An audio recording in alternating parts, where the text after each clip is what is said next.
name is Jake. I'm back again with a request from a subscriber of mine by the name of Rocky Starsky, who wanted me to review Supertramp's sixth studio album, Breakfast in America. Now, I've always liked this album pretty much ever since I heard it. I came upon the realization while really, analyzing and going in depth for this album that it is nothing short of a masterpiece. For those of you who happen to be unfamiliar with Supertramp, they were an English rock band formed in 1970. The band consisted of Rick Davies on piano and vocals, Roger Hodgson on guitar and vocals, John Helliwell on saxophone, Dougie Thompson on bass, and Bob Siebenberg on drums. The album was released on March 29th, 1979, and I find the original concept for the album very interesting. It was originally titled Hello Stranger, and the songs were mainly to be about Roger Hodgson and Rick Davies, the two main songwriters, kind of making sense of each other's sort of way of life, which I thought was very... I kind of wish they went through. They scrapped it for a more conventional approach, and I really like to see two great songwriters sort of, try to make sense of each other, try to, accept, each other's differences instead of just constant, ego and power struggles. I think something like that would have been very refreshing, and there is a little bit of that on here, which I will certainly get to. A lot of the lyrics on here also seem to have quite a satirical take on American life at the time, and the band has totally said otherwise. They say it was purely coincidental, but they could definitely, I think, be interpreted as such. Now, onto the songs. Track 1, Gone Hollywood. What an opener. Oh my gosh. This song is about someone who dreams of sort of becoming an actor and living in LA, living the high life and whatnot, but they eventually find out that LA is not all it's cracked up to be. I feel like this could definitely be interpreted as, people's obsession and sort of romanticization of Hollywood culture and, them having their own idea of what it's like rather than what it actually is. Now, usually I would find falsetto vocals in this kind of a musical setting a little cheesy, but Hodgson's falsetto on this song in particular actually gives me chills. And I think my favorite part of this song is the saxophone solo during kind of the quiet part of the song, and then when it just fades right back into it. This is the best album. Do not convince me otherwise. Track 2, The Logical Song. I mean, this is classic Supertramp. Also, it is a pretty nostalgic song. I can't tell you exactly where I've heard it, but I definitely distinctly remember hearing that melody as a kid and being like, this is perfect. Hodgson's voice sounds beautiful here, and not only is this song insanely catchy, it is also lyrically brilliant. It tackles the British education system and kind of how it kind of tries to silence you and basically just suck the soul right out of you. It's a great song. Also, fun fact, this was apparently Paul McCartney's favorite song of 1979. Good taste, Paul. Good taste. Track 3, Goodbye Stranger.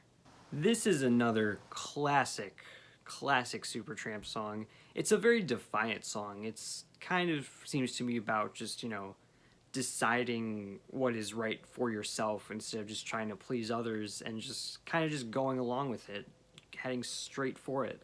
And I think that's fantastic. And Davies' line delivery is perfect for the song. And the guitar solo at the end is fantastic. Roger Hodgson's wah tone is... yes. Also, I'm sure most of you know that this song was featured in this amazing show in the Goodbye Toby episode where Michael Scott sings kind of a parody to that song. Instead of Goodbye Stranger, it's Goodbye, Toby. Goodbye, Toby. Track 4, Breakfast in America. This is a very nostalgic song to me for the right or wrong reasons, depending on who's watching this.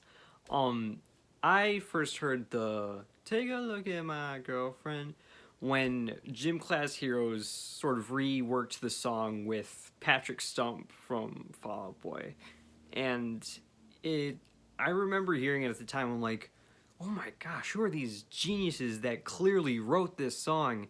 And when I found out that I was proven otherwise, I just remember liking this so much. This song is about someone who has this dream and this vision of, going to the US and having this great success. And, I think this is definitely a song that could be interpreted as, satirical and, idealizing the American dream and whatnot. It's a really fantastic song. It's definitely one of my favorites. It hits every time, and toward the middle and the end, the na na na na na na na na. You don't get more perfect than that. I'm sorry, you don't. Track 5, Oh Darling. I love the keys on this. Rick Davies' tone is so distinct. It's the kind where, when you hear it, it's a Supertramp song. And that's how a lot of my favorite instrumentalists are. They all have their own distinct style and particularly tone. And almost said Ray Davies. Rick Davies is no exception. I really like the sort of vocal interplay, kind of similar to Goodbye Stranger, between Davies and Hodgson here. It really, their voices just are so perfect together. I also noticed, particularly on this song, and mainly the whole album, is that Peter Henderson's production on this benefits the album perfectly. It probably wouldn't have worked had they had any other producer. Just purely by ranking, it probably, I guess, would fall under my least favorite on the album, but that's really not saying a whole lot. It is still a quality song. Track 6, Take the Long Way Home. This one is probably my favorite, I have to say. This is a deeper song than most people give it credit for, I think. It's a very interesting take on homesickness. The person that Hodgson is singing about, he wants to go home. He's so burnt out. I mean, I can't see how this wouldn't be my favorite. It's got the best melody on the album, I think. There are times where you think this song, I have yet to listen to it and be like, oh yeah, I'd rather be listening to something else. It is one of those songs that is just bigger than life, and I kind of love it. Possibly from, touring, being on the road, but he wants to take the long way home, hence the title, and the sad thing is, his home life is just as exhausting. His wife is not very kind to him at all. Track 7, Lord Is It Mine. This is actually probably the most emotional song on the album. It almost made me tear up.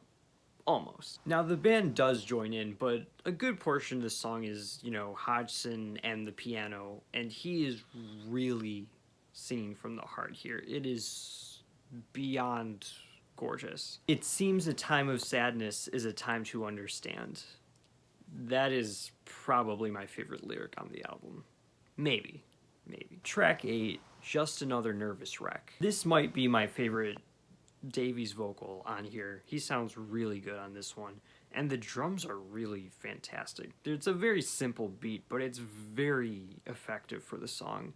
Everyone's a nervous wreck now, they say in the song. And it's a very relevant song. And so are a lot of the songs on here.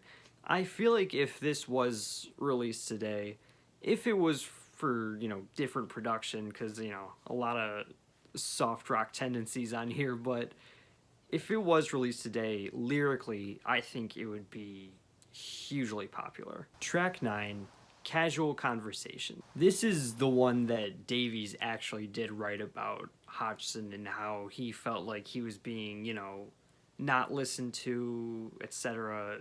It was a very Davey said it was a very personal song to him. And it really was, I think, how he was feeling at the time in terms of his songwriting partner. This is definitely, I think, the most subdued song on the record. It's it's just Davies and the piano, and there's a sax solo, and it's beautiful. It's so touching, really. And this song it's something else. It's very, like I said, it's a personal song, and it really goes right to the heart. I really love this one. Track 10 and final track, Child of Vision. This is a phenomenal closer. One of Supertramp's best songs, obviously. The real standout on this one for me is the extended piano solo that closes out the album. It is definitely Rick Davies' shining moment instrumentally, I think. And the sax solo that right at the very end is the perfect just lid right there. Perfection. Overall, my statement earlier still stands. This is, to me, one of the great masterpieces of the 70s. I am honestly surprised more people, at least from my generation, haven't heard this album. I think it should be as big as, Rumors or, any other 70s album that millennials kind of hop on. Despite the sort of soft rock production, it's really held up beautifully, I think. And it needs to be listened to. You will love it. It will probably be your new favorite album. I think that it is I can't find anything actually wrong with it. That's the thing. This is what music's all about to me, really. The stuff like this. Thank you so much for watching. Seriously, thank you, for real. If you want me to talk about anything music or movie related, review anything music or movie related, please drop it down below in the comments. My name is Jake.